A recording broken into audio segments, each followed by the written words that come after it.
ನೋಡ್ರಿ ಇತ್ರೇಲಿ ಹೊಡೆದ್ರೆ ತಪ್ಪಲು ಉದರಲ್ಲಾಗ್ಯದ್ರಿ ಒಟ್ಟ ಅಂತ ರೈತರು ಭಾಳಷ್ಟು ರೈತರಿಗೆ ಹೇಳಾಕತ್ತಾರ ರೀ. ನಾವು ಇದರ ಬಗ್ಗೆ ಫೋನ್ ಮುಖಾಂತರ ರೈತರು ಮಾತಾಡ್ಯಾರ ಹಿಂಗಾಗ್ಯದ ಅಂತೇಳಿ. ಈಗ ಸದ್ಯಕ್ಕೆ ನೋಡ್ರಿ ಪ್ರತಿ ವರ್ಷವೂ ನೋಡ್ಕೋತ ಬಂದ್ರೆ ಒಂದಲ್ಲ ಒಂದು ಸಮಸ್ಯೆ ನಮಗೆ ಕಾಡ್ತದೆ ರೀ. ಹೋದ ವರ್ಷ ಏನು ಮಾಡತ್ರಿ, ಕೊಳೆ ರೋಗನಾಗ ಪ್ಲಾಟ್ ಹಾಳಾಗಿ ಹೋಗ್ಬಿಟ್ಟು, ದವಣಿ ಕಡಿಮೆ ದವಣಿ ಏನು ಭಾಳ ಜಾಸ್ತಿ ಹಾಳು ಮಾಡಲಿಲ್ಲ, ಕೊಳೆ ರೋಗನಾಗ ಪ್ಲಾಟ್ ಹೋಗ್ಬಿಟ್ಟು. ಅದಕ್ಕೆ ಮೊದಲಿನ ವರ್ಷನಾಗ ದವಣಿ ಕಾಡ್ತು, ಅದಕ್ಕೆ ಮೊದಲಿನ ವರ್ಷನಾಗ ಕೊಳೆ ರೋಗ ಕಾಡ್ತು. ಒಂದು ವರ್ಷ ಮಳೆನೇ ಆಗಲಿಲ್ಲ. ಹಿಂಗೇನದ ಒಂದು ಸ್ವಲ್ಪ ರೈತರಿಗೆ ಒಂದಲ್ಲ ಒಂದು ಸಮಸ್ಯೆಗಳು ಈ ದ್ರಾಕ್ಷಿ ಬೆಳೆಗಾರರಿಗೆ ರೀ. ಯಾಕಂತಂದ್ರೆ ಇದಕ್ಕೆ ಮಳೆನೂ ಜಾಸ್ತಿ ಆದ್ರೆ ನಡೆಯಂಗಿಲ್ಲ, ಕಡಿಮೆ ಆದರೂ ನಡೆಯಂಗಿಲ್ಲ, ನೀರು ಇಲ್ಲ ಅಂದರೂ ನಡೆಯಂಗಿಲ್ಲ, ಕಂಪಲ್ಸರಿ ನೀರು ಬೇಕು, ಜಾಸ್ತಿ ನೀರು ಬಿಟ್ಟರೂ ನಡೆಯಂಗಿಲ್ಲ. ಈ ರೀತಿ ಇದು ನಮ್ಮ ದ್ರಾಕ್ಷಿದು ಒಂದು ತತ್ವ ಅಂದಂಗೆ ರೀ. ಇದು ಜಾಸ್ತಿ ನೀರು ಬಿಟ್ಟರೆ ನಡೆಯಂಗಿಲ್ಲ, ನೀರು ಕಡಿಮೆ ಅಂದ್ರೆ ನಡೆಯಂಗಿಲ್ಲ, ಮತ್ತು ಮಳೆ ಆದ್ರೆ ನಡೆಯಂಗಿಲ್ಲ, ಕಮ್ಮಿ ಮಳೆ ಆದರೂ ನಡೆಯಂಗಿಲ್ಲ. ಸ್ವಲ್ಪ ಇನ್ನೂ ಏನರ ಕಮ್ಮಿ ಮಳೆ ಆದ್ರೆ ದಕ್ಕಿಸ್ಕೊಂಡಿತ್ತು, ಜಾಸ್ತಿ ಮಳೆ ಆದ್ರಂತರೂ ಒಟ್ಟ ದಕ್ಕಿಸ್ಕೊಳಂಗಿಲ್ಲ. ಈ ವರ್ಷ ಅಂತರೂ ನೋಡ್ಲಿಕ್ಕಾಗಿ ಎಲ್ಲ ಕಡೆ ಮಳೆ ಆಗ್ಯದ. ಹಿಂದೆ ಮುಂದೆ ಆಗ್ಯದ್ರಿ. ನಮಗಂತೂ 2 ತಿಂಗಳಾಯ್ತು ಸತತ ಮಳೆ ಆಗ್ಯದ. ಒಂದು 8-9 ದಿವಸ ಗ್ಯಾಪ್ ಕೊಟ್ಟಿರ್ಬೇಕು ಸೆಂಟ್ರದಾಗ ನಮ್ಗೆ. ಇದ್ರ ಬಿಟ್ಟರೆ ನಮ್ಗೆ ಒಟ್ಟ ಮಳೆ ಅನ್ನೋಂಥದ್ದು ಗ್ಯಾಪ್ ಇಲ್ಲ. ಈಗ ಮತ್ತೆ 2 ದಿವಸ ಆಯ್ತು ಒಂದು ಜರ ಗ್ಯಾಪ್ ಕೊಟ್ಟದ ನಮ್ಗೆ. ಈಗ ನಮ್ಮ ಚಟ್ನಿ ಡೇಟ್ ಅಂತೂ ನಿಮ್ಗೆ ಆಲ್ರೆಡಿ ಹೇಳೀನಿ ರೀ, ಅಕ್ಟೋಬರ್ 12ಕ್ಕೆ ಮಾಡ್ಬೇಕಂತೇಳಿ ಪ್ರಯತ್ನ ಮಾಡೀನಿ. ಆದರೂ ಒಂದು ಸ್ವಲ್ಪ ಅಕ್ಟೋಬರ್ 5 ತನಕ ಮಳೆ ಅನ್ನಕತ್ತಾರ. ಆದ್ರೆ ಈಸು ದಿನ ಹಿಂದಾಗ್ಯದಲ್ಲ ರೀ ಮಳೆ. ಈ ರೀತಿ ಆಗಲ್ಲ, ಮಳೆಗಾಲದಾಗ ಮಳೆ ಬರ್ತದಲ್ಲ ಆ ರೀತಿ ಮಳೆ ಆಗ್ತದ ಅಂತ ಅನ್ನೋ ಒಂದು ವರದಿ ಸಿಕ್ಕದ ನಮ್ಗೆ. ಆದರೂ ಆಟ ಆಯ್ತು ಅಂದ್ರೆ ನಮ್ಗೆ ಯಾವುದೇ ರೀತಿ ಅಂತ ತೊಂದರೆ ಆಗಂಗಿಲ್ಲ. ಈಗ ಸದ್ಯಕ್ಕೆ ವಿಷಯಕ್ಕೆ ಬರಮಂತ್ರಿ. ಈಗ ನಾವು ಇತ್ರೆಯಲ್ಲಿ ಹೊಡೆದ್ರು ತಪ್ಪು ತಪ್ಪಲ ಒಟ್ಟ ಉದರಲ್ಲಾಗ್ಯದ. ಇದು ಯಾಕೆ ಉದರಲ್ಲಾಗ್ಯದ ಅನ್ನೋ ವಿಷಯ ನಾವು ತಿಳ್ಕೊಳ್ಳಮಂತ್ರಿ. ಈಗ ಸದ್ಯಕ್ಕೆ ಪ್ರತಿ ವರ್ಷ ಏನಾಗ್ತಿತ್ತು ರೀ, ಈ ಟೈಮ್ದಾಗ ಮಳೆ ಕಡಿಮೆ ಇರ್ತಿತ್ತು. ನಾವು ಇತ್ರೆಯಲ್ಲಿ ಹೊಡೆಯೋ ಟೈಮ್ದಾಗ, ಚಟ್ನಿ ಮಾಡೋ ಟೈಮ್ದಾಗ, ಮುಂದೇನದ ನಮಗೆ ಫ್ಲವರಿಂಗ್ ಟೈಮ್ದಾಗ, ಇಲ್ಲ ಗೊನೆ ಕರ್ಗೋ ಮೂಮೆಂಟ್ನಾಗ ಆ ಕಡೆ ಮಳೆ ಇರ್ತಿತ್ತು, ಈ ಕಡೆ ಮಳೆ ಇರ್ತಿತ್ತಿರಲಿಲ್ಲ ಪ್ರತಿ ವರ್ಷವೂ. ಈ ವರ್ಷ ಏನಾಗ್ಬಿಟ್ಟದ, ಮೊದಲೇ ಮಳೆ ಸ್ಟಾರ್ಟ್ ಆಗಿಬಿಟ್ಟದ. ಯಾವಾಗ ಮಳೆ ಸ್ಟಾರ್ಟ್ ಆಗ್ಯದ ಅಂದ್ರೆ ಮೇ ತಿಂಗಳು ಹಿಡ್ಕೊಂಡು ಇಲ್ಲಿ ತನಕ ಮಳೆ ಕಂಟಿನ್ಯೂ ಅದ. ನಡುಮೊಂದು ಸ್ವಲ್ಪ ನಡು ಗ್ಯಾಪ್ ಕೊಟ್ಟದ, ಆದರೂ ಕಂಟಿನ್ಯೂ ಮಳೆ ಅದ. ಇದಕ್ಕೇನದ ಒಂದು ಸ್ವಲ್ಪ ಭಾಳಷ್ಟು ತಪ್ಪಲುಗಳು ಈ ವರ್ಷ ವೀಕ್ ಅದಾವ್ರಿ. ಆಮೇಲೆ ಭಾಳಷ್ಟು ರೈತರು ಕಡ್ಡಿಗಳು ಒಂದು ಸ್ವಲ್ಪ ವೀಕ್ ಆಗ್ಯಾವ್ರಿ. ಆ ಟೈಮ್ದಾಗ ಕರ್ಪ ಬಿದ್ದು ಇದ್ದರೂ ತಪ್ಪಲ ಸಂಖ್ಯೆ ನಮ್ಮ ಪ್ಲಾಟ್ನಾಗ ಕಡಿಮೆ ಅದ ರೀ. ಈಗ 100% 60% ಒಳಗೊಬ್ಬರು ಏನೂ ಆಗಿಲ್ಲ. ಕೆಲವೊಬ್ರು 80% ತಪ್ಪಲು ಉಳ್ಕೊಂಡವ. ಒಬ್ಬರೇನೋ ಎಲ್ಲ ವಿಶೇಷವಾಗಿ ತಪ್ಪಲು ಭಾಳ ರೈತರು ಹೋಗಿ 10% 18% ತಪ್ಪಲು ಉಳ್ಕೊಂಡವ್ರಿ. ಈಗೇನದ ಎಲ್ಲರಿಗೂ ಇತ್ರೆಯಲ್ಲಿ ಹೊಡ್ಯಾಕೆ ಒಂದೊಂದು ಬೇರೆ ಅದ್ರಿ, ಅದ್ರ ಸಿಸ್ಟಮ್ ಬೇರೆ ಅದ. ಮತ್ತು ಈಗ ನನಗೆ ಅನ್ಸೋ ಮಟ್ಟಿಗೆ ನಿಮ್ಗೆ ಹೇಳ್ಬೇಕಂದ್ರೆ ನನ್ನ ಪ್ಲಾಟ್ನಾಗ ನೋಡ್ರಿ, ವಿಶೇಷವಾಗಿ ನಿಮ್ಗೆ ಹೇಳ್ಬೇಕಂದ್ರೆ ಒಂದು 70-80% ತಪ್ಪಲದ. ನನ್ನಲ್ಲಿ ತಪ್ಪಲು ಹೋಗ್ಯದ್ರಿ, ಇಲ್ಲಂತೆ ಇಲ್ಲ. ಯಾಕಂದ್ರೆ ನಾನು ಎಲ್ಲರ ಜೊತೆನೇ ಇದ್ದೀನಿ, ನನಗೂ ಮಳೆ ನಿಮ್ಮಂಗೆ ಕಾಡ್ಯದ. ಆದರೂ ಏನದ ಒಂದು 70-80% ನನ್ನಲ್ಲಿ ತಪ್ಪಲು ಉಳ್ಕೊಂಡದ. ಆ ತಪ್ಪಲು ಉಳ್ಕೊಂಡಿರೋದ್ರಿಂದ ನಾ ಇತ್ರೆಯಲ್ಲಿ ಏನದ ಪ್ರತಿ ವರ್ಷ ಏನು ಹೊಡಿತೀನಲ್ಲ ಅದೇ ಪ್ರಮಾಣದಾಗ ನಾ ಇತ್ರೆಯಲ್ಲಿ ಹೊಡಿಬೇಕು ಅನ್ನೋ ಪ್ಲ್ಯಾನ್ದಾಗಿದ್ದೀನಿ ರೀ. ಇದೊಂದು ಪ್ರತಿ ವರ್ಷ ಏನು ಮಾಡ್ತಿದ್ದೇವ್ರಿ, ಸ್ವಲ್ಪ ವಾತಾವರಣ ಹಾಡಿರ್ತಿತ್ತಲ್ಲ, ಬಿಸಿಲು ಜಾಸ್ತಿ ಇರ್ತಿತ್ತು, ಸ್ವಲ್ಪ ಮಳೆ ಕಡಿಮೆ ಇರ್ತಿತ್ತು, ನಮ್ಮ ಭೂಮಿ ಒಣಗಿರ್ತಿತ್ತು, ಡ್ರೈ ಇರ್ತಿತ್ತು. ಅದರಿಂದ ಏನಾಗ್ತಿತ್ತು, ನಮ್ಮ ತಪ್ಪಲು ಒಂದು 8-9 ದಿವಸ ಅಡ್ವಾನ್ಸ್ ಹೊಡ್ಕೊಂಡು ಬಿಡ್ತಿದ್ವಿ. ಎಲ್ಲರೂ ಒಂದೊಂದು ತಪ್ಪಲಿತ್ತು ಅಂದ್ರೆ ಅದೇನದ ಹಿಂಗೆ ಕೈ ಆಡಿಸಿ ಒಟ್ಟು ಉದುರಿಸ್ಕೊಂಡು ಬಿಡ್ತಿದ್ವಿ. ಇದು ಪ್ರತಿ ವರ್ಷ ಎಲ್ಲರೂ ರೈತರು ಮಾಡ್ಕೊಂಡು ಬಂದೀವಿ. ಈಗ 30-40% ತಪ್ಪಲಿದ್ದವರು ಇತ್ರೆಯಲ್ಲಿ ಹೊಡೆಯಕತ್ತಾರೆ. ಅವರು ಏನದ ಪರ್ಸೆಂಟೇಜ್ ಅಂದ್ರೆ ಪ್ರಮಾಣ ಏನದ ಸೇಮ್ ಪ್ರತಿ ವರ್ಷದಂಗೆ ಹಾಕಾಕತ್ತಾರೆ ರೀ. ಆದ್ರೆ 10 ದಿವಸ ಅಡ್ವಾನ್ಸ್ ಹೊಡೆದ್ರೆ ಅವ್ರಿಗೆ ಏನದ ಒಟ್ಟ ತಪ್ಪಲ ಉದುರೋಲಾಗ್ಯದಂತ. ಹಂಗದ ತಪ್ಪಲ ಹಂಗೆ ಉಳ್ಕೊಲಾಗತ್ತದಂತ. ಇದು ಯಾಕೆ ಉಳಿಲಾಗತ್ತ ಅಂದ್ರೆ ಮ್ಯಾಲೆ ಬಿಸಿಲು ಕಡಿಮೆ ಅದ್ರಿ, ಪೂರಾ ನಮ್ಮ ಗಿಡಕ್ಕೆ ಮಳೆ ಆಗಿ ನಮ್ಮ ಭೂಮಿ ತಂಪಾಗ್ಯದ. ಆಮೇಲೆ ಗಿಡದಾಗ ನೀರಿನ ಅಂಶ ಜಾಸ್ತಿ ಅದ್ರಿ. ನೀರಿನ ಅಂಶ ಜಾಸ್ತಿ ಇತ್ತಂದ್ರೆ ತಪ್ಪಲು ಉದರಂಗಿಲ್ಲ. ಆಮೇಲೆ ಭೂಮಿ ಪೂರ ತಂಪಿರೋದ್ರಿಂದ ಏನಾಗಿಬಿಟ್ಟದ್ರಿ, ಆ ತಪ್ಪಲ್ಗೆ ಹೀಟ್ ಆಗೋದು. ಬಿಸಿಲು ಬೀಳೋವಲ್ದು ಒಟ್ಟ. 1-2 ದಿವಸ ಆಯ್ತು ರೀ, ಒಂದು ಸ್ವಲ್ಪ ಬಿದ್ದದ. ಆದ್ರೆ ಬಿಸಿಲು ಕಡಿಮೆ ಇರೋದ್ರಿಂದ, ಮಳೆ ಜಾಸ್ತಿ ಆಗಿರೋದ್ರಿಂದ ಇದು ಎಲ್ಲ ಭೂಮಿ ಹಸಿ ಅದ ನಮ್ಮದು. ನಾವು ಪ್ರತಿ ವರ್ಷ ನೀರು ಬಿಡ್ತಿದ್ವಿ, ಬಡ್ಡಿಗಟ್ಟು ಹಸಿ ಇರ್ತಿತ್ತು, ಅದಟ್ಟೇನು ಸಂಬಂಧ ಆಗ್ತಿತ್ತಿಲ್ಲ, ತಪ್ಪಲು ಉಳಿ ಹೋಗ್ಬಿಡ್ತಿತ್ತು. ಈಗೇನದ ಪ್ರತಿ ವರ್ಷ ಹಾಕೊಳ್ಳೋ ಪ್ರಮಾಣ ಸೇಮ್ ಹಾಕ್ಕೊಳ್ಳೋದು. ಏನದ ಒಂದು 13-14 ದಿವಸ ಅಡ್ವಾನ್ಸ್ ಹೊಡ್ಕೊಳ್ಳೋದು ರೀ. ಒಂದು ಸ್ವಲ್ಪ ಹಳದಿಯಾಗಿ ಉದುರ್ತದೆ. ಇಲ್ಲ ನಮ್ಮ ಎಲ್ಲ ಒಂದು 10-20% 30% ತಪ್ಪಲು ಉಳ್ದಾವ, ನಾವು ಕೈಲ ಉದುರಿಸಿ ಇತ್ರೇಲಿ ಹೊಡೆಯಲಾರದೆ ನಾವು ಮಾಡಬೇಕೇನೋ ಅಂತ ಕೇಳಿದ್ರೆ ಮಾಡ್ಬೋದು ರೀ. ಮತ್ತು ಅಂಥವ್ರ ಪ್ಲಾಟಿಗೆ ಇಲ್ಲ ನಾವು ಯಾಕೆರ್ಲಕ್ಕೆ ಇತ್ರೇಲಿ ಹೊಡಿತೀವಿ ಅಂದ್ರೆ ಏನಾದ್ರು ಅದಕ್ಕೊಂಥರ ಬೇರೆ ಬರ್ತದೆ ರೀ. ನಮ್ಮ ಮನಸ್ಸಿನ ಪ್ರಕಾರ ಬೇರೆ ಬರ್ತದೆ. ಹೆಂಗೆ ಬರ್ತದೆ ಅಂದ್ರೆ ನಾವು ಇತ್ರೇಲಿ ಹೊಡೆದೇವೆ ತಿಳಿರಿ ನೀವು, ಆ ಟೈಮ್ದಾಗ ನಾವು ಪ್ರತಿ ವರ್ಷ 1 ಲೀಟ್ರ್ ನೀರಿಗೆ 3 ml ಹಾಕ್ತಿದ್ವಿ. ಆಮೇಲೆ ಸ್ಟಿಕ್ಕರ್ ಅಂತೂ ಕಂಪಲ್ಸರಿ ಹಾಕೇಬೇಕು ರೀ. ಆಮೇಲೆ ನಾವು DAP ಗೊಬ್ಬರ ಹಾಕ್ತೀವಿ. ಇದೇನದ DAP ಗೊಬ್ಬರ ಒಳಗೆ ವ್ಯತ್ಯಾಸ ಮಾಡೋಕ್ಕೆ ಬರೋಂಗಿಲ್ಲ, ಅದು ಕಂಪಲ್ಸರಿ ಅಷ್ಟು ಬೇಕು ರೀ. ಈಗ 30-40% ತಪ್ಪಲಿದ್ದು ಪ್ಲಾಟ್ಗಳು ಏನು ಮಾಡ್ಬೇಕು ರೀ, ನನಗೆ ಅನ್ಸೋ ಮಟ್ಟಿಗೆ 2 ml ಹಾಕ್ಕೊಳ್ಳೋದು. 2 ml ಹಾಕ್ಕೊಳ್ಳೋದ್ರಿ. 2 ml DAP same, sticker ಅಂತೂ ಕಂಪಲ್ಸರಿ ಹಾಕ್ಕೋಬೇಕು ರೀ. ಇದು ಹಾಕ್ಕೊಂಡು ಒಂದು ಸ್ಪ್ರೇ ತೊಗೊಂಡ್ಬಿಟ್ಟೆವು ಅಂದ್ರೆ ಏನಾಗ್ಬಿಡ್ತದೆ ರೀ, ತಪ್ಪಲು ಮೆತ್ತಗಾಗದೆ, ಸ್ವಲ್ಪ ಕಡ್ಡಿನೂ ಮೆತ್ತಗಾಗದೆ, ನಾವು ಚಾಟ್ನಿ ಮಾಡೋದ ಬಳಕ ಎಲ್ಲ ಕಣ್ಣುಗಳು ಒಂದು ಲೆವೆಲ್ಲಾಗಿ ಒಡೆದು ಬರ್ತಾವೆ. ಇದು ಈ ಪ್ರಮಾಣ. ಮತ್ತು ಅವರು ಡಾರ್ಮೆಕ್ಸ್ ಜಾಸ್ತಿ ಹಚ್ಚಕ್ಕೆ ನಡೆಯಂಗಿಲ್ಲ ಅಂತ ನನಗೆ ಅನ್ನಿಸ್ತದೆ ರೀ ಅವ್ರಿಗೆ. ಯಾಕಂದ್ರೆ ಆಲ್ರೆಡಿ ತಪ್ಪಲು ಹೋಯ್ತಂದ್ರೆ ಕಡ್ಡಿ ಮೆತ್ತಗಾಗಿಬಿಟ್ಟಿರ್ತದೆ. ಮೆತ್ತಗಾಯ್ತಂದ್ರೆ ಏನಾಗಿಬಿಡ್ತದೆ, ನಾವು ಡಾರ್ಮಿಕ್ಸ್ ಪ್ರಮಾಣ ಎಲ್ಲ ಇತರೆ ಕಮ್ಮಿ ಪ್ರಮಾಣ ಹಾಕೀವಿ, ನಾವು ಏನದ ಡಾರ್ಮಿಕ್ಸ್ ಒಂದು ಸ್ವಲ್ಪ ಜಾಸ್ತಿ ಹಾಕೋಣಂದು ಹಾಕಲಿಕ್ಕೆ ಹೋಗ್ಬೇಡ್ರಿ. ಇವು ಏನದ ಸ್ವಲ್ಪ ಮುಂದೆ ಹೋಗಿ ನಾವು ಡಾರ್ಮಿಕ್ಸ್ ಜಾಸ್ತಿ ಪ್ರಮಾಣ ಹಾಕೋದು, ಇತ್ರೆಯಲ್ಲಿ ಜಾಸ್ತಿ ಪ್ರಮಾಣ ಹಾಕೋದು ಮಾಡ್ತೀವಲ್ಲ, ಇವು ಒಂದು ಸ್ವಲ್ಪ ಕೊಳಿರೋ ಟೈಮ್ದಾಗ ಕೆಲವೊಂದು ಭಾಳಷ್ಟು ಸಮಸ್ಯೆಗಳು ಮಾಡ್ತಾವೆ ರೀ.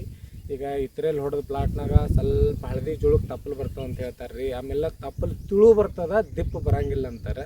ಮತ್ತು ಇನ್ನು ಡಾರ್ಮಿಕ್ಸ್ ಪ್ರಮಾಣ ಜಾಸ್ತಿ ಹಾಕಿರೋದ್ರಿಂದನೂ ಸ್ವಲ್ಪ ತಪ್ಪಲು ತುಳು ಬರ್ತದೆ. ಆಮೇಲೆ ತಪ್ಪಲು ತಳ್ಳಗೆ ಬತ್ತಂದ್ರೆ ಕಂಪಲ್ಸರಿ ಅದಕ್ಕೆ ರೋಗ ಅಟ್ಯಾಕ್ ಆತವ ಅಂತ ಹೇಳ್ತಾರೆ. ಆದ್ರೆ ನಾವೇನದ ಎಂದು 50, 55, 60 ಮ್ಯಾಲಂತರೂ ಎಂದೂ ಹೋಗೇ ಇಲ್ಲ. ನಾವು ಏನದ ವಿಶೇಷವಾಗಿ 60 ಹೋಗಿಲ್ಲ, 50, 55 ಜಾಸ್ತಿ ಹಚ್ಕೊಂಡಿವಿ. ನಮ್ಗೆ ಆ ರೀತಿಯಾದಂಥ ಸಮಸ್ಯೆಗಳು ಅನಿಸಿಲ್ಲ. ಮತ್ತು ಇನ್ನೊಂದು ರೀ, ಸದ್ಯಕ್ಕೆ ನಾನು ನಿಮ್ಗೆ ಹೇಳಿದೆ ರೀ, ತಪ್ಪಲ ಉದುರೋಲಾಗ್ಯದ ತಂದು ನೀವು ಪ್ರಮಾಣ 3 ml ಹಾಕ್ಕೊಂಡ್ರೆ ಏನು ಅಡ್ಡಿ ಇಲ್ಲ. ಅವರು ಅದು 70-80% ತಪ್ಪಲಿದ್ದವ್ರು ಹಾಕ್ಕೊಂಡ್ರೆ ಅಡ್ಡಿ ಇಲ್ಲ. ಮತ್ತು ನೀವು ಜಾಸ್ತಿ ಇರ್ತದಲ್ಲ ರೀ, ಈಗ ನೀವು ಪ್ರಮಾಣ ಜಾಸ್ತಿ ಹಾಕ್ಕೊಂಡು ಬಿಡ್ತೀರಿ, ತಪ್ಪಲು ಉದರ್ಲಾಗ್ಯದ ಒಂದೊಂದು 8 ದಿನದಾಗ ನೀವು 4 ml 3.5 ml ಒಳಗೋಗೋರು 5 ml ಹಾಕ್ಕೊಂತಾರೆ.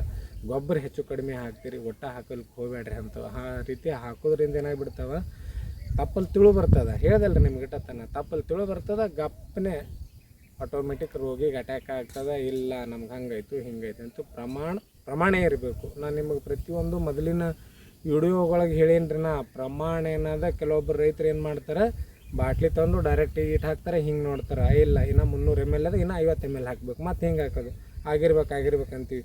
ಅವಾಗೇನು 300, ನಮ್ಗೆ ಅದ್ರಾಗ ಏನು 200 ml ಉಳ್ದದು, ಅಥವಾ ಏನು 250 ಉಳ್ದದು, ಏನು ಅದಕ್ಕೆ ಕಡಿಮೆ ಉಳ್ದದ ಅನ್ನೋದು ಮಾಪ್ ಗೊತ್ತಾಗಂಗಿಲ್ಲ. ಅಳತೆನೇ ಆ ರೀತಿ ಅನ್ನೋದು. ಕೆಲವೊಂದು ಔಷಧಿಗಳು ಭಾಳಷ್ಟು ಎಚ್ಚರಿಕೆಯಿಂದ ಕೊಡ್ಕೋಬೇಕಾಗ್ತದೆ ರೀ. ನಾವು ಇಲ್ಲಿ ಮಾಡೋ ಎಡವಟ್ಟು ಎಟ್ರಿ, ಒಂದು ಬಾಟ್ಲಿಯಾಗ ಹಾಕಲಿಕ್ಕೆ ನಮಗೆ ಒಂದು 2 ನಿಮಿಷ ಟೈಮ್ ಹೋಗ್ತದೆ, ಅಲ್ಲಿ ನಮ್ದು ಟನ್ಗಟ್ಲೆ ಬೆಳೆ ಹಾಳಾತಿರ್ತದೆ. ಅದಕ್ಕೇನದ ಮಾಪ ಮರಿಬೇಡ್ರಿ. ಆಮೇಲೆ ಈಗ ಸದ್ಯಕ್ಕೆ ನೋಡಿರಿ, 70-80% ಇದ್ದವ್ರಿಗೆ ಇತ್ರೆಲ್ಲ ಹೊಡಿಬೇಕು ಅಂತಂದು ಸೇಮ್ ಪ್ರಮಾಣ ಹಾಕ್ಕೊಂಡು ಹೊಡ್ರಿ. ದಿನ ಜಾಸ್ತಿ ತೊಗೊಂಡು ಹೊಡೀರಿ, ಜಾಸ್ತಿ ತೊಗೊಂಡು ಹೊಡ್ರಿ. ಆಮೇಲೆ ನೀರೇನದ, ನಾವು ಬಡ್ಡ್ಯಾಕ ನೋಡಿರಿ ಫಾಸ್ಫರಿಕ್ ಆ್ಯಸಿಡ್ ಕುಡಬೇಕು, ಕೆಲವೊಂದು ಗೊಬ್ಬರ ಕಟ್ತೀವಿ, ಆಮೇಲೆ ರೂಟ್ ಕುಡಿಬೇಕು. ಆಮೇಲೆ ಕೆಲವೊಂದು ಏನದು ಇನ್ನೂ ಬೇರೆ ಬೇರೆ ರೈತರು ಅವ್ರವ್ರ ಅನುಭವ ತಕ್ಕಂತೆ ಮಾಡ್ತಾರೆ. ನಮ್ಮ ಅನುಭವ ತಕ್ಕಂತೆ ನಾವು ಮಾಡ್ತೀವಿ. ಏನಂದ್ರೆ ಇವೆಲ್ಲ ಏನು ಕುಡಿತಿರಲ್ಲ, ಅದಕ್ಕೆ ಎಷ್ಟು ನೀರು ಬೇಕೋ ಅವತ್ತಿನ ದಿನ ಅಷ್ಟೇ ನೀರು ಕೊಡೋದು, ಜಾಸ್ತಿ ನೀರು ಕುಡಬೇಡ್ರಿ. ಜಾಸ್ತಿ ನೀರು ಕುಡೋದ್ರಿಂದ ಏನಾಗ್ತದೆ, ತಪ್ಪಲು ಉದುರೋದನ್ನು ಕಡಿಮೆ ಆಗ್ತದೆ. ಇಲ್ಲ ಅಂದ್ರೆ ನೀವು ಒಂದು ಕೆಲಸ ಮಾಡ್ಕೋರಿ, ಫಾಸ್ಫರಿಕ್ ಆ್ಯಸಿಡ್ ಇತ್ರೇಲಿ ಹೊಡೋಕ್ಕಿಂತ ಮೊದಲು 1 ದಿವಸ ಅಥವಾ 2 ದಿವಸ ಮುಂಚೆ ಇವನ್ನೆಲ್ಲ ನೀರು ಬಿಟ್ಟು ಕಟ್ಕೊಂಡು ಆ ನಂತರ ನೀವು ಇತ್ರೇಲಿ ಹೊಡೆದ್ರೆ ಅಂದ್ರೆ ಏನಾಗ್ತದೆ, ನಮ್ಮಲ್ಲಿ ತೇವಾಂಶ ಕಡಿಮೆ ಇರ್ತದೆ, ನಮ್ಮ ತಪ್ಪಲು ಉದುರ್ಲಿಕ್ಕೆ ಸಾಧ್ಯ ಆಗ್ತದೆ ಅಂತ ನನಗೆ ಅನ್ನಿಸ್ತದೆ ರೀ. ಆಮೇಲೆ ಇನ್ನೊಂದು ನಿಮ್ಗೆ ಹೇಳಿದೆ ರೀ, ಈ 20-30% ಇದ್ದ ತಪ್ಪಲು ಉಳ್ದಂಥ ರೈತರು ಏನು ಮಾಡ್ಕೋಬೇಕಂದ್ರೆ, ಕೈದಿಂದ ತಪ್ಪಲು ಉದುರ್ಸಿದ್ರಂದ್ರೆ ಏನಾಗಿಬಿಡ್ತವೆ ರೀ, ಅವ್ರ ಕಣ್ಣು ಹಾಡಿರ್ತಾವೆ, ಇನ್ನೂ ಅವ್ರ ಕಣ್ಣು ಹಾಡಿರ್ತಾವೆ ರೀ. ಹಾಡಿದ್ದಿರ್ತಾವೆ ಅವ್ರು ಏನಂದ, ಇಲ್ಲ ಸ್ವಲ್ಪ ನಾವು ಡಾರ್ಮಿಕ್ಸೇ ಹೆಚ್ಚಾಕಿ ಹಚ್ಕೊಳ್ಳಮ್ಮಿ, ಮತ್ತು ಮುಂದೆ ತಾನೇ ಹೊಡಿತದ ಪಡ ಅಂತೀರಿ. ಅದು ಕಂಪಲ್ಸರಿ ಹೊಡಿತದ ಪಡ ಇಲ್ಲ ಅನ್ನೋದಿಲ್ಲ, ಒಂದು ಲೆವೆಲ್ಲಾಗಿ ಬರೋಂಗಿಲ್ಲ. ಅದ್ರಾಗ ಯಾವ ಕಡ್ಡಿಗೆ ತಪ್ಪಲು ಜಾಸ್ತಿ ಉದುರ್ತದಲ್ಲ ಅದು ಸ್ಪೀಡ್ ಮಾಡ್ತದೆ, ಯಾವುದು ನಮ್ಮಲ್ಲಿ ಒಂದು ಕಡ್ಡಿಗೆ 4-5 ತಪ್ಪಲು ಇರ್ತದಲ್ಲ ಅದು ಸ್ಲೋ ಮಾಡ್ತಿರ್ತದೆ. ಅದಕ್ಕೆ ನಾವೇನು ಮಾಡೋದ್ರಿ, ಪ್ರಮಾಣ ಏನದ 50-55 ಇದು ಏನದ ಈ ರೀತಿ ನಾವು ಡಾರ್ಮೆಕ್ಸ್ ಹಚ್ಕೊಂಡು ನೀವು ತಪ್ಪಲು ಉದುರಿಸ್ರಿ. ಮತ್ತು ತಪ್ಪಲು ಉದುರಿಸ್ಬೇಕಂದ್ರೂ ನಿಮಗೆ ನಾವು ಒಂದು ಮಾತು ಹೇಳ್ತೀನಿ ರೀ, 4 ದಿವಸ ಅಡ್ವಾನ್ಸ್ ತಪ್ಪಲ ಉದುರಿಸ್ರಿ. 4 ದಿವಸ ತಪ್ಪಲ ಅಡ್ವಾನ್ಸ್ ಉದುರಿಸಿದ್ರಿ ಅಂದ್ರೆ ತಪ್ಪಲ ಪ್ರತಿ ವರ್ಷ ಏನು ಮಾಡ್ತಿದ್ದೀವಿ ರೀ ನಾವು, ನಮ್ಮ 2ನೇ ಸಬ್ಕ್ಯಾನ್ ಅಂದ್ರೆ ಫಸ್ಟಿಗೆ 5 ಎಲೆ ಹೊಡೆದಿರ್ತೀವಿ, ಮುಂದೆ ನಾವು 7-8 ಎಲೆ ಹೊಡೆದು ಅಲ್ಲೇ ಮಂಡ್ ಮಾಡ್ತೀವಿ. ನಾವು 2ನೇ ಸಬ್ಕ್ಯಾನ್ ಒಳಗೆ 4-5 ಕಣ ತಗೊಂಡು ಮೇಲಿನ ತಪ್ಪಲು ಅಲ್ಲೇ ಬಿಡ್ತಿದ್ದೀವಿ. ಇದು ಪ್ರತಿ ವರ್ಷ ಮಾಡುವಂಥ ನಾವು ಇದು ಮಾಡ್ತೀವಿ. ಯಾಕಂದ್ರೆ ಲೇಬರ್ ಪಗಾರ ಕಡಿಮೆ ಬರ್ತದೆ, ಲೇಬರ್ ಸಂಖ್ಯೆ ಕಡಿಮೆ ಹೋಗ್ತಾರೆ ತಂದು ಮಾಡ್ತಿದ್ವಿ. ಈ ವರ್ಷ ಹಂಗೆ ಮಾಡ್ಲಿಕ್ಕೆ ಬರೋಂಗಿಲ್ಲ ರೀ, ಪೂರಾ ತಪ್ಪಲ ತೆಗಿಬೇಕಾಗ್ತದೆ. ಅದಕ್ಕೇನೋ ಪೂರಾ ತಪ್ಪಲು ತೆಗೆದ್ರೆ ಇದನ್ನು 4-5 ದಿವಸ ಮೊದಲು ತೆಗೆದ್ರೆ ಅಂದ್ರೆ ಏನಾಗಿಬಿಡ್ತದೆ, ಗಿಡಕ್ಕೆ ಏನದ ಆ ಗಿಡದ ಕಣ್ಣುಗಳು ಒಂದು ಸ್ವಲ್ಪ ಉಬ್ಬಕ್ಕೆ ಸ್ಟಾರ್ಟ್ ಮಾಡ್ತವೆ ರೀ, ಸ್ವಲ್ಪ ಬೆಳಗ್ಗೆ ಬರೋಕ್ಕೆ ಸ್ಟಾರ್ಟ್ ಮಾಡ್ತವೆ. ಆ ರೀತಿ ಮಾಡಿಕೊಂಡು ಇಲ್ಲಿ ಮಾತ್ರ ಡಾರ್ಮಿಕ್ಸ್ ಪ್ರಮಾಣ ಜಾಸ್ತಿ. ನೀವು 1 ಲೀಟ್ರ್ ನೀರಿಗೆ 55 ml 60 ml ಇಟ್ಟು ಹಾಕ್ಕೊಂಡ್ರೆ ಏನು ಪ್ರಾಬ್ಲಮ್ ಆಗಂಗಿಲ್ಲ. 70 ml 65 ml 60 ml ವಜ್ಜೆ ಆಗ್ತದೆ.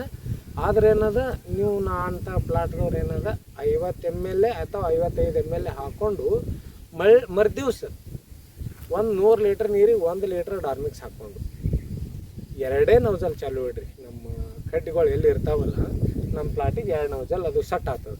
2 ನೌಜಲ್ ಚಾಲು ಇಟ್ಕೊಂಡು ಸ್ಪ್ರೇ ತೊಗೊಂಡ್ಬಿಡೋದು. ಸ್ಪ್ರೇ ತೊಗೊಂಡ್ಬಿಟ್ಟೆ ಅಂದ್ರೆ ಏನದ ಅದು ಇದು ಕೂಡಿ ಏನದ ಕ್ರಮೇಣ ನಮ್ಮ ಪ್ಲಾಟ್ ಚೆಂದಾಗಿ ಒಡೆದು ಬಂದುಬಿಡ್ತದೆ. ಇದು ಒಂದು ಸಜೆಷನ್, ಇದು ಒಂದು ಅನುಕೂಲ ಆಗ್ತದೆ ತನಿಸ್ತದೆ. ಯಾವ್ದ್ರಿ ಈ ಥರಲ್ಲಿ ಹೊಡಿಲಾರದೆ ನಾವು ಕಡ್ಡಿ ಏನು ಇದು ಮಾಡ್ತೀವಲ್ರಿ, ಕಡ್ಡಿಯನ್ನು ತಗೊತೀವಿ, ತಪ್ಪಲ ತೆಗೆದು ಚಾಟ್ನಿಗೆ ನಿಂದಿರ್ತೀವಲ್ಲ ಆ ಪ್ಲಾಟಿಗೆ ಇದು ಅನುಕೂಲ ಆಗ್ತದೆ ಅನ್ನಿಸ್ತದೆ ರೀ. ಮತ್ತು ಈ ವಿಶೇಷವಾಗಿ ಭಾಳಷ್ಟು ರೈತರು ನನಗೆ ಫೋಟೋ ಕಳಿಸ್ಯಾರ, ಏನು ರೀ ಒಂದು ತಪ್ಪಲು ಹುಡ್ಕೋರು ಸಿಗಲ್ಲ ಅವ್ರ ಪ್ಲಾಟ್ನಾಗ. ಅಂಥವ್ರು ಏನು ಮಾಡ್ಕೋಬೇಕಂದ್ರೆ ಡಾರ್ಮಿಕ್ಸ್ ಪ್ರಮಾಣ ಜಾಸ್ತಿ ಹಚ್ಚಕ್ಕೆ ಹೋಗ್ಬೇಡ್ರಿ. ಅವರು ಏನದ ನೀವು ಹಚ್ಚೋದು 50% 50 ml ಹಾಕಿ ಹಚ್ಕೊಂಡು ಏನದ ಜಾಸ್ತಿ ನೀವೇನ ಮರುದಿನ ಒಂದು ಸ್ಪ್ರೇ ತೊಗೊಂಡ್ರೆ ಅಂದ್ರೆ ಭಾಳ ಬೆಟ್ರ್ ಆಗಿಬಿಡ್ತದೆ. ನೀವು ಡಾರ್ಮಿಕ್ಸ್ ಹಚ್ಚೋ ಟೈಮ್ದಾಗ ನೀವು ಸೈನೋಬೋಸ್ಟ್ ಹಾಕೊತೀರಿ, ಆಮೇಲೆ ಈ ಸ್ಪ್ರೇ ಒಳಗೆ ಸೈನೋಬೋಸ್ಟ್ ಬೇಡ, ಓನ್ಲಿ ಏನದ ನೀವು ಡಾರ್ಮಿಕ್ಸ್ ಹಾಕ್ಕೊಂಡ್ರೆ ಸಾಕು. ಡಾರ್ಮಿಕ್ಸ್ 100 ಲೀಟ್ರಿಗೆ ನೀರಿಗೆ 1 ಲೀಟ್ರ್ ಡಾರ್ಮಿಕ್ಸ್ ಒಂದು 200 ರಿಂದ 250 ಗ್ರಾಮ್ ಹಾಕ್ಕೊಂಡು ಸ್ಪ್ರೇ ತೊಗೊಂಡ್ಬಿಟ್ರೆ ನಮ್ಮ ಪ್ಲಾಟ್ ಲೆವೆಲ್ಲಾಗಿ ಹೊಡೆದು ಬರ್ತದೆ ರೀ. ಮತ್ತು ಯಾಕೆ ಅಂದ್ರೆ ಕೆಲವೊಂದು ಜಲ್ದಿ ತಪ್ಪಲು ಹೋಗಿರ್ತವೆ, ಕೆಲವೊಂದು ಕಡ್ಡಿಗೆ ಲೇಟ್ ಮಾಡಿ ತಪ್ಪಲು ಹೋಗಿರ್ತದೆ. ಹಂಗಾಗಿ ಸ್ವಲ್ಪ ಹೆಚ್ಚು ಕಡಿಮೆ ಆಗ್ತದೆ. ಆಮೇಲೆ ಕೆಲವೊಂದು ಕಡ್ಡಿಗಳು ಸಣ್ಣ ಇರ್ತಾವೆ, ಜಲ್ದಿ ಹೊಡೆದು ಬರ್ತಾವೆ ರೀ. ಕೆಲವೊಂದು ಕಡ್ಡಿಗಳು ದಮ್ ಇರ್ತಾವೆ, ಅವು ಲೇಟ್ ಮಾಡ್ತಿರ್ತಾವೆ. ಅದಕ್ಕೆ ಮರುದಿವ್ಸ ಇದೊಂದು ಸ್ಪ್ರೇ ಹೊಡೆದ್ರೆ ಅನುಕೂಲ ಆಗ್ತದೆ ಅಂತ ನಮ್ಗೆ ಅನ್ಸಾಗತ್ತದ ರೀ. ಈ ಸಮಸ್ಯೆ ಅಂತೂ ವಿಶೇಷವಾಗಿ ನಮಗೆ ಎಂದೂ ಬಂದೇ ಇಲ್ಲ ರೀ. ನಾವು ಒಮ್ಮೆ 50-55 ml ಮಾಡ್ತಿದ್ವಿ, ಈ ಹಾಕ್ಕೊಂಡು ಏನದ ಡಾರ್ಮಿಕ್ಸ್ ಮಾಡ್ಕೊಂಡು ಒಮ್ಮೆ ಆದ್ರೆ ಇದು ಜಾರ್ಮಿನೇಟರ್ ಒಂದು ಕೈ ಹೊಡಿತಿದ್ವಿ, ಇಲ್ಲ ಅಂದ್ರೆ ಇಲ್ಲ.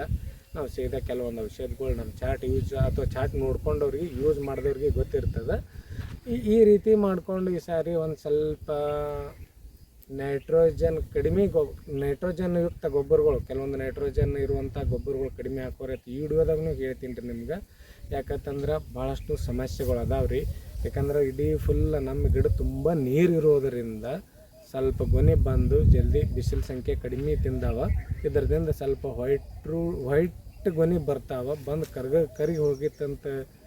ಕರಿಗೆ ಹೋಗ್ತದೆ. ಅದಕ್ಕೆ ನೈಟ್ರೋಜನ್ ಗೊಬ್ಬರ ಒಂದು ಸ್ವಲ್ಪ ಕಡಿಮೆ ಮಾಡಿಕೊಂಡು ಮುಂದೆಲ್ಲ ಶುದ್ಧ ಆದ ನಂತರ ನೀವು ಮತ್ತು ವಾತಾವರಣ ಕ್ಲಿಯರ್ ಇತ್ತಂದ್ರೆ ಏನಾದ್ರು ಸ್ವಲ್ಪ ನೈಟ್ರೋಜನ್ ಗೊಬ್ಬರ ಸ್ವಲ್ಪ ಪ್ರಮಾಣ ಕಡಿಮೆ ಒಳಗೆ ಹಾಕ್ಕೊಂಡು ನಾವು ಈ ಸಾರಿ ಗೊನೆ ಕರಗಲಾರಂಗೆ ಇಂಥವು ಒಂದೊಂದು ಸಮಸ್ಯೆಗಳು ಪ್ರತಿ ವರ್ಷ ಒಂದಿಲ್ಲದ ಒಂದು ಸಮಸ್ಯೆ ಇದ್ದೇ ಇರ್ತವೆ. ಈ ಸಾರಿ ಏನು ದವಣಿ ಅಟ್ಯಾಕ್ ಮಾಡ್ತದೋ ಗೊನೆ ಕರಗೋದು ಜಾಸ್ತಿ ಮಾಡ್ತದೋ ಗೊತ್ತಾಗಲ್ದು. ಮುಂದೆ ಫ್ಲವರಿಂಗ್ ಟೇಜ್ನಾಗ ಮಳೆ ಅಂತೂ ಬರೋಲ್ಲ ಅಂತ ನಮ್ಮ ಅನಿಸಿಕೆ ರೀ. ಯಾಕಂದ್ರೆ ಈಗ ಮಳೆ ಸಾಕು ಮಟ್ಟ ಹಾಕಿ ಹೋಗ್ಯದ. ಆ ಟೈಮ್ದಾಗ ಬಂದರೂ ಒಂದು ಸ್ವಲ್ಪ ಮೋಡ ಮುಚ್ಚಿದ ವಾತಾವರಣ ಬಂದ್ರೆ ಒಂದು 4 ಹನಿ ಜಾಸ್ತಿ ಹೋದ ವರ್ಷ ಕಾಡ್ತಲ್ಲ ರೀ ಫ್ಲವರಿಂಗ್ ಟೇಜ್ನಾಗ, ಆ ರೀತಿ ಕಾಡಲ್ಲ ಅಂತ ಅನ್ನಿಸ್ತದೆ. ಯಾಕಂದ್ರೆ ಹೋದ ವರ್ಷ ಕಾಡೋದು ನೆಕ್ಸ್ಟ್ ವರ್ಷ ಕಾಡಂಗಿಲ್ಲ. ಆಮೇಲೆ ಈ ವರ್ಷ ಒಂದು ಸ್ವಲ್ಪ ದವಣಿಗಿನ ಏನು ಅಟ್ಯಾಕ್ ಮಾಡ್ತದೇನೋ ಅಂತಂದ್ರೆ ಸಂಶಯ ಬರಾಗತ್ತದ. ದವಣಿ ಅಟ್ಯಾಕ್ ಮಾಡ್ತಂದ್ರೆ ಬುರಿ ಬರೋಂಗಿಲ್ಲ. ಹಿಂಗೆ ಒಂದು ಸ್ವಲ್ಪ ಒಂದಕ್ಕೊಂದು ಏನೋ ಅಟ್ಯಾಚ್ಮೆಂಟ್ ಅಂದಂಗೆ ಅದಾವೆ ರೀ. ಅದಕ್ಕೆ ನೀವು 3-4 ವರ್ಷದಿಂದ ಹಿಂದಿನ ಹಿಡ್ಕೊಂಡು ನಿಮ್ಗೆ ಅನುಭವ ಇದು ನೋಡ್ಕೊಂತ ಬಂದಿದ್ರಿ ನಿಮ್ಮ ಪ್ಲಾಟ್ನಾಗ ಅಂದ್ರೆ ಗೊತ್ತಿರ್ತದೆ. ಇದ್ರಾಗೇನು ಜಾಸ್ತಿ ಹೊಡೆದು ಹೇಳೋ ವಿಷಯ ಇರೋಂಗಿಲ್ಲ.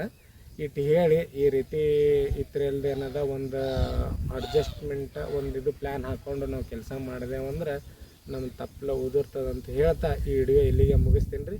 ನಮಸ್ಕಾರ.